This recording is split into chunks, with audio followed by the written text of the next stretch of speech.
Minimum 10,000 பட்ஜெட்டில் இருந்து ஒரு 1 லேக் அபோவ் உள்ள மொபைல் ப்ரீமியம் செக்மெண்ட்டாகவே இருந்தாலுமே நம்ம ரொம்ப பார்த்து ஆசையாக வாங்கியிருப்போம். அது எல்லாமே இந்த வாரண்டி பீரியடுக்கு அப்புறம் சின்ன சர்வீஸ் ரிலேட்டடான கம்ப்ளைண்ட்ஸ் வரும். அதை நம்ம சர்வீஸ் சென்டரில் கொடுத்து ரெசால்வ் பண்ணியிருப்போம். இதுவே மேஜராக வந்துட்டு போர்டு கம்ப்ளைண்ட் வருது அப்படின்ற பட்சத்தில் நம்ம மொபைலே வந்து ரீப்ளேஸ் பண்ணலாம் அப்படின்ற ஒரு மைண்ட் செட்டு போயிருப்போம்.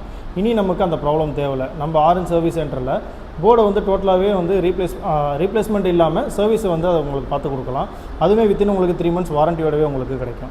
அது மட்டும் இல்லாமல் நம்ம மொபைலில் பொறுத்த வரைக்கும் போர்டு ரீப்ளேஸ் பண்ணுறோம் அப்படின்னா உள்ளே இருக்கிற டேட்டா எதுவுமே கிடைக்காது. பட் நம்ம போர்டு சர்வீஸ் பண்ணி நம்ம அதை ரெக்கவர் பண்ணி கொடுக்கும்போது அந்த டேட்டாவே மேக்ஸிமம் 80% வரைக்குமே நம்மளால் அதை ரெக்கவர் பண்ணி கொடுத்துட முடியும்.